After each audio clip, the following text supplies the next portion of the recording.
Question 12. So let's replace this part with 1 minus sine squared.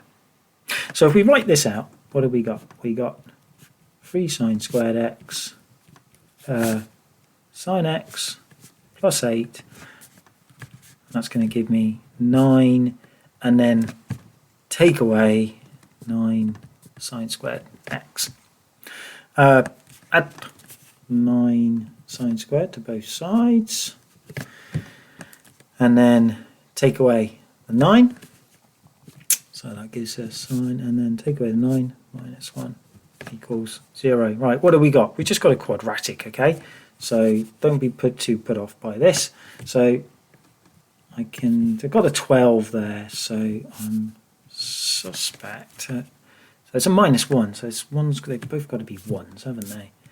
I'm guessing that's a 3 and a 4, and a little play with the signs. Yeah, look, it's going to be a plus, going to be a minus, so that's sine x. Sine x. Just have a quick check. Yep, that's going to work. I've got the 4 is going to be multiplied by the plus 1, and the 3 is going to be multiplied by the minus 1, giving me plus 1 sine x there. Okay, so it all works. Right, so let's explore our 2 possible roots from here. So we can say that 3 sine x equals minus 1. Remember, I'm looking at this to be 0. So therefore, sine x equals minus a third. Let's do the same over here. So we can say 4 sine x equals 1. So sine x must equal a quarter. Now if we write out, so if we just do this on our calculator, we're going to get minus 19.5.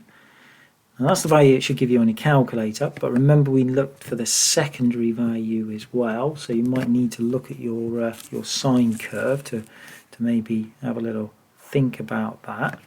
Just look how it's going to go. Whoops, it's going to be minus there, isn't it? So sine is something like that. So we've just worked out this point just here.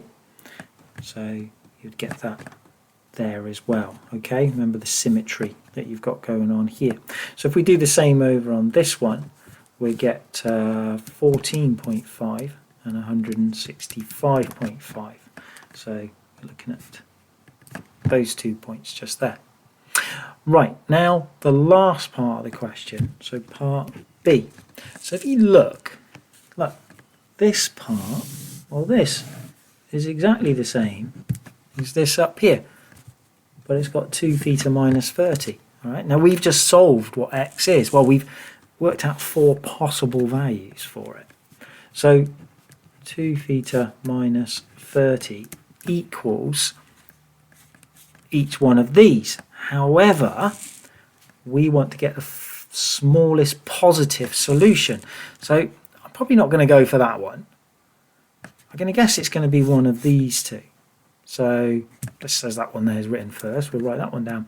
Minus 19.5. So add 30, divide by 2. So 2 theta equals 10.5. Theta equals 5.25. I'm not going to get smaller than that. If I add 30, divide by 2. Add 30, divide by 2. That's going to be, that's still going to be negative. Obviously, that's going to be much larger. There's the answer.